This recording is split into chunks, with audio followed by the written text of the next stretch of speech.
A shocking twist has emerged in the mysterious death of Celeste Rivas, one that raises far more questions than answers. Investigators have now revealed a disturbing detail that could reshape the entire case. When Celeste's body was discovered in the trunk of David's car, it was still partially frozen. This single piece of evidence is sending shockwaves through the investigation and could be the reason authorities may never determine how she died. Let's break down what we know so far.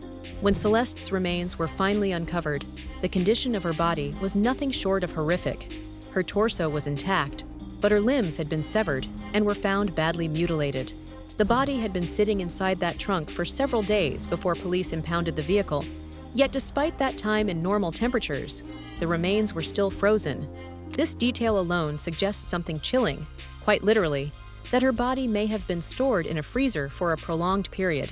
Initially, investigators classified the case as an apparent homicide, and that seemed obvious considering how the body had been dismembered. But identifying the exact cause of death has proven nearly impossible.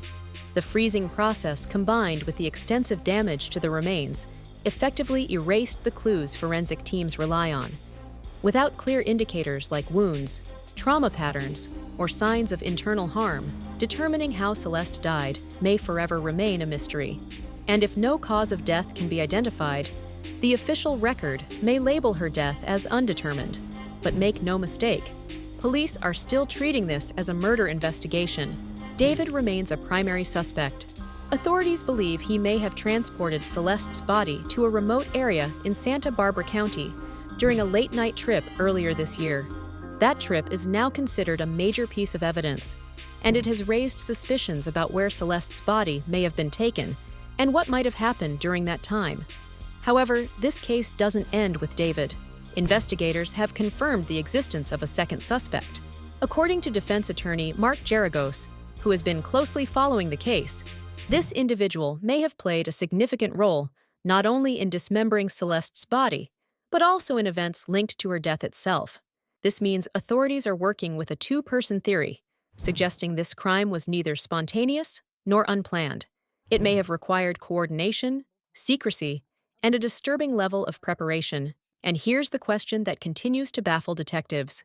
If Celeste's body was transported out of Los Angeles, if it was allegedly taken to Santa Barbara, if months passed between that trip and the discovery of her remains, how did the body end up back in Los Angeles, hidden in the trunk of David's car?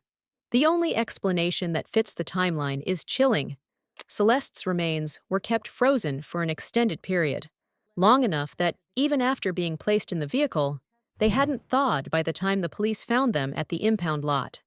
This means someone had access to a location capable of storing a human body for months without detection, and that opens an entirely new line of investigation. Who had access to such a freezer? Why move the body after months of concealment? And what changed that forced the remains back into David's car? These are the questions investigators now face. And until they uncover answers, the full story behind Celeste Rivas's death remains hidden in shadows.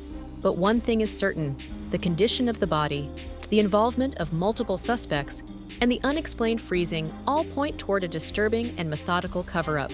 As this investigation continues to unfold, the public is waiting for the moment when the pieces finally snap into place. For now, authorities remain tight-lipped, but new developments are expected, and this case is far from over. Stay tuned. As more evidence surfaces and the mystery deepens, we'll be here to break it all down.